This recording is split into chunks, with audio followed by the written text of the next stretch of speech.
Today, folks, we're going to be making a potato salad. I'm going to teach you some tips, tricks, techniques for pulling off the perfect potato salad. This is a fantastic recipe.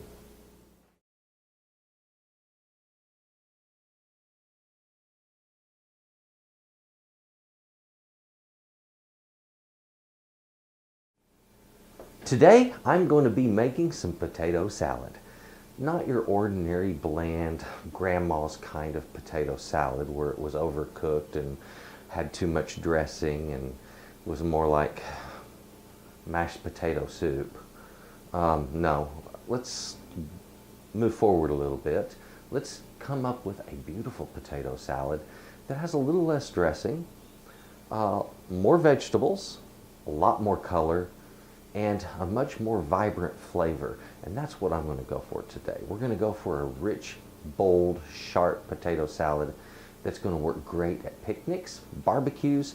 Folks, this is the kind of potato salad you're going to want to have as a side dish. It's a good one. So I'll tell you what, let's take a look at the fantastic ingredients I have over here. And I'm going to show you potato salad as I like to make it. Today we are making potato salad, and of course king of the dish is our potato. Now folks, I'm going to be using russet potatoes, but any potato will work for this. You can use a Yukon Gold. Red potatoes work fine for this. Choose what you like and go with it. You're going to need onion for this. Now white onion, red, yellow, even shallots will work very well in this dish. I'm using this nice little yellow here, and it is, if you'll notice, quite flat. Here's a little secret for you. The flatter your onion, the sweeter it will be. Very sweet onions are almost always flat like this. So that's what you want to look for if you're looking for a good onion that you're going to be not cooking, but just eating raw. It's naturally sweet already. You're also going to need some gherkins. These are the little tiny pickles that are kind of sweet and a little bit tart also at the same time. You'll need some sweet relish, mayonnaise, yellow prepared mustard. Also, I have out some peppers. These are not the spicy kind of peppers. These are sweet peppers. They are delicious, and I'm going to be chopping these up and adding them to the dish for flavor and for color. It's just a wonderful thing. Also, I have some green onions. These will be in there. Salt, paprika, and I am using some hot sauce in mine. I am using a chipotle hot sauce. So if you want, look for something like that, and it really sets your dish apart. Now folks, we're about to get busy making this, but I wanted to talk for just one moment about this guy, the potato.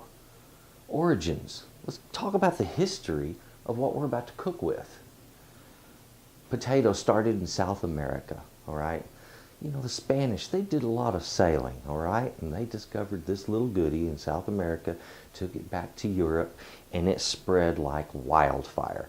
People took to the potato almost immediately, and they loved it. The Irish just went nuts for it, all right? Fantastic item. They're really delicious.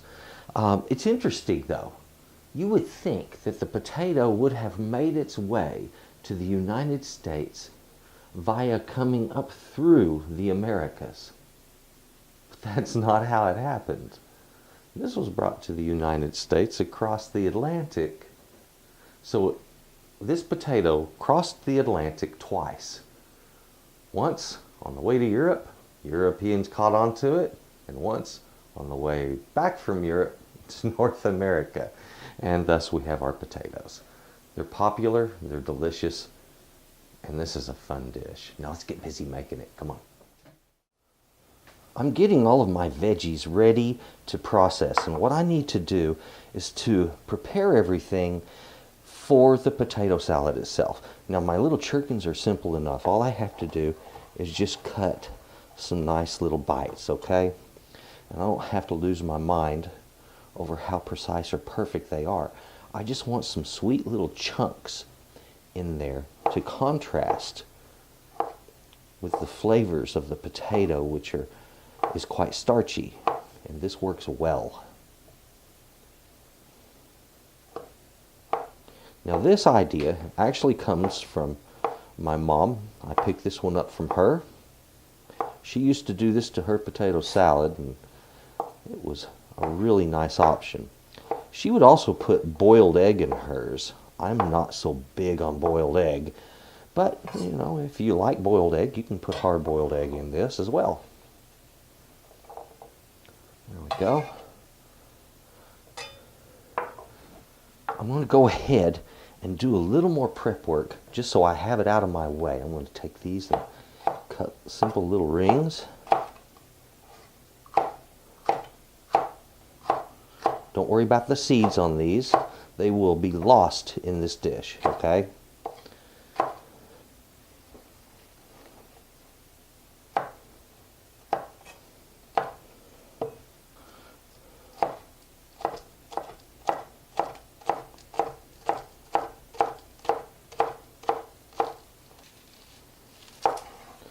When you're processing an onion, let me explain. Cut the stem end off, not the root. Leave that root end intact, all right? And then I'm going to split it from the root down to where I cut the stem end off, halving it. Now what this does is it gives me an onion that's easy to work with, okay? And it stays intact. I can also go ahead and peel these outer layers quite easily now. Much easier to get to. A dish like this, you're going to want nice, even dice. So the sides of the onion over here, if I just cut this way and this way, I'm going to have these really long pieces from this side here and here. So what I want to do is do some cross cuts to remedy that problem. Now I'll bring my knife up just a little bit, about the width of my dice, keeping my fingers together and on top, making a simple cross cut. Now when you get your knife in there, sometimes it binds up and gets tight on you. Here's the trick. Take the knife and twist it a little bit to pull air in. Like that, see? See how simple that was? Now we're going to do another cross cut. Twist, twist. Easy, isn't it? Gently, all right? And always cutting away from you. Never do it like this, okay? Wrong. Now, on the inside of that upper cross cut, which is right there, I'm going to come in, again, by about the width of the dice I'm wanting, and I'm going to make downward cuts. And folks, this doesn't make cutting an onion harder. Look how it stays together. This makes cutting an onion easier, believe it or not, a whole lot easier. And you get much, much better quality dice.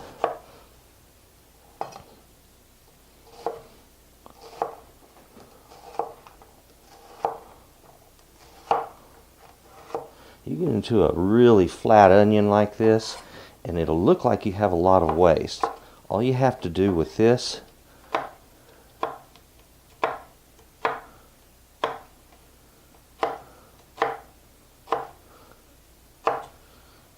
it's just that simple, guys. Now folks, when it's time to make your dressing, you can do this one of two ways. Number one, you can use this, and this, along with your spices, in a bowl and let that macerate, okay? Or you can also add in these ingredients and let it macerate together as a whole group. Then put that as your dressing on your potatoes. Either way works fine. One develops a little more robust flavor than the other, and that would be the second version. And that's what I'm going to go for. So we're going to get everything in here, mixed up, and then we'll get busy refrigerating this while we're cooking those potatoes. Now I'm going to put about a half a teaspoon of salt in here to begin with. This can be adjusted later if you want.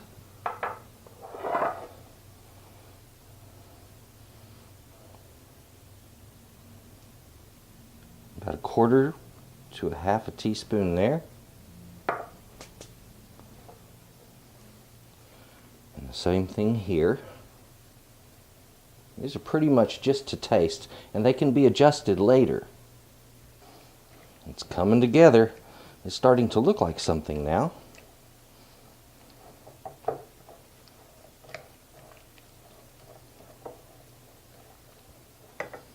And our red peppers. That's a sweet pepper. It'll work well with this. It's going to allow the colors to jump just a little bit. without being too intense, and it adds a beautiful sweet flavor. And there we have it. This is ready to be just refrigerated, and when my potatoes are finished cooking, this is ready to go in them. Don't forget to taste this. Adjust your seasonings if you need. It's time that we prepare these potatoes for cooking. Now, even if you have a badly shaped potato like this, these little things are quite handy. This is a vegetable peeler. You can use them on all kinds of vegetables, but they will simply remove whatever peel you have in the way. And they work both directions. All right? Just that simple. So if you would, go ahead and get your potatoes peeled, and then we'll wash them up and slice them up. Now this is more like whittling wood than it is like peeling a vegetable.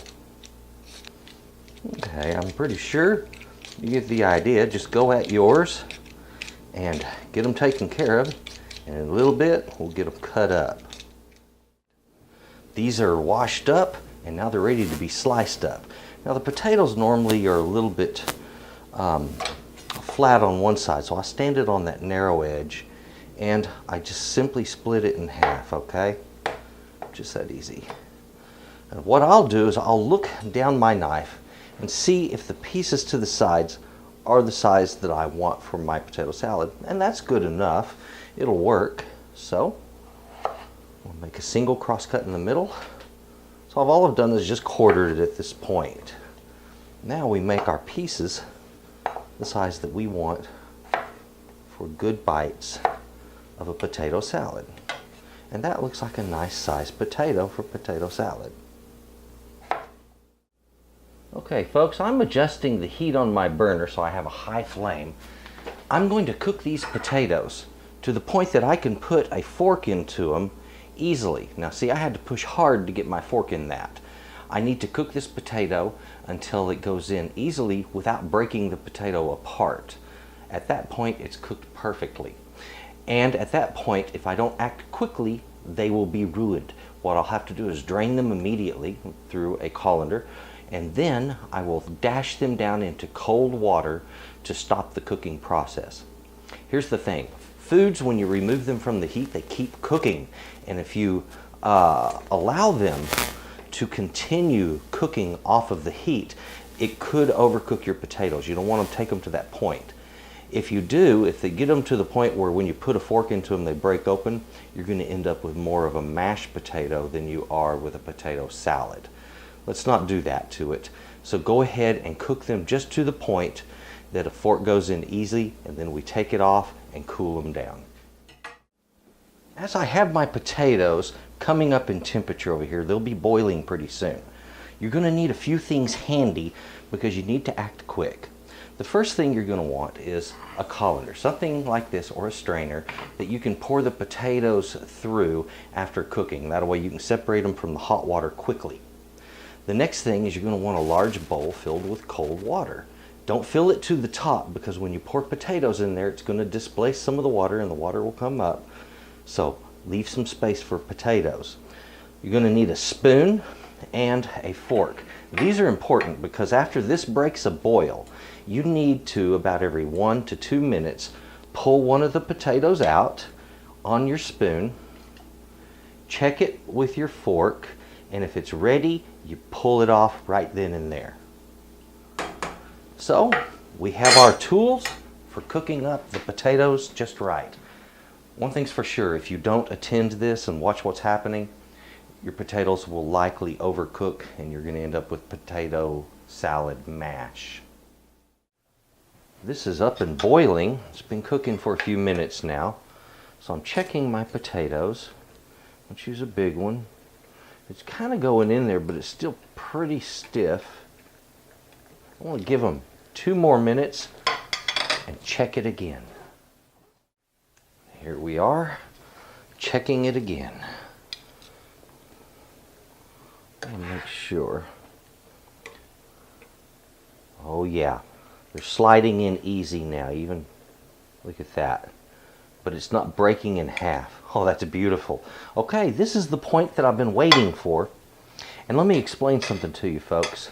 There's no way I can say it's going to take a certain number of minutes, because the potatoes you cut could be smaller or bigger. You could be at a higher altitude or a lower altitude. Too many variables. This is simply something where you have to cook. You have to get in there and test it to see what's really going on. Now I'm going to drain off the water on that and then put these down in my cold. There we go. Right down in the cold water. And that, folks, is simply going to stop the cooking on these. Give them a gentle stir. And there we have it. As soon as these feel nice and cool to the touch, my potatoes are ready for potato salad. So all I have to do is run them back through the colander again, and I'm ready to go. So we've done everything right to this point. We just need to get our dressing in here and get this folded together. And the nice thing is as my dish was busy cooking, my potatoes were cooking, this part was actually getting cold. So I've already gone through part of the process of refrigerating this to be used. Just gently fold your ingredients together. And I know they're big square potatoes, they don't like folding, but hey, give it a shot. I've decided to get a little smaller bowl for storage. Now you might want to also consider what kind of bowl you want to serve it in. And part of what's going to happen here is our potatoes are going to be taking in some of that moisture, and this will thicken as it refrigerates. Now the quantity of what we have been using today are as follows. I used 3 pounds of potatoes, peeled and diced as you've seen. In addition, 1 medium onion, enough of these sliced peppers to give you about 3/4 of a cup to a cup of little pepper rings. I used 3 scallions, all right? You can use 2 or 3 of these is more than enough. 1/4 of a cup of yellow prepared mustard, 1 cup of mayonnaise, 1/4 of a cup of sweet relish, 1/4 of a cup of the chickens chopped, 1/2 to 1 teaspoon of your pepper sauce. I'm using a chipotle pepper sauce on mine. 1/4 to 1/2 of a teaspoon of paprika. Also, you can dust lightly over the top with that if you would like. And some salt. You're going to need about 1/2 teaspoon to a teaspoon of salt, depending on your taste. Folks, there's your recipe. Now let's take a look at this dish finished up.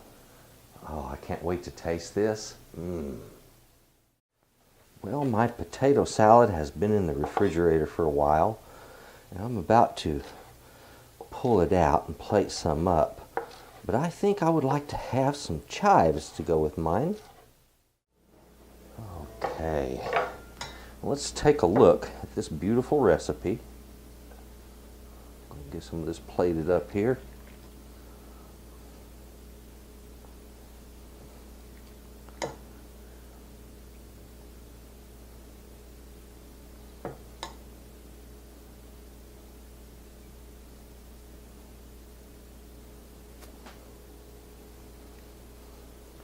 I think a little more red on top.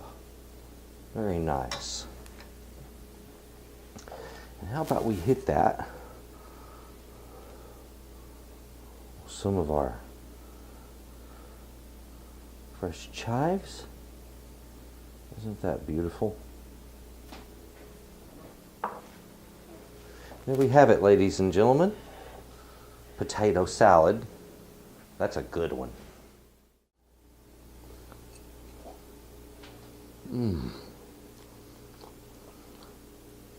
The perfect little addition. Sweet. Just a nice background kick. You know, the neat thing is about this, those potatoes, you know, we took the time to cook them just right. You can feel the texture of the potato as a firm piece in your mouth. But the minute you bite into it, It feels like a soft mashed potato on the inside. And that's perfect. That's dead on where you want to get it to. If you've done that, you've done it just right. Also, the flavors. You might be thinking when you're first making your dressing, if you've tasted it, that, oh, that's too sharp. It's going to be too mustardy. But once it has been put on the potatoes and it has sat in the refrigerator and chilled, suddenly it doesn't seem so sharp. In fact, it may not seem sharp enough. I can say this.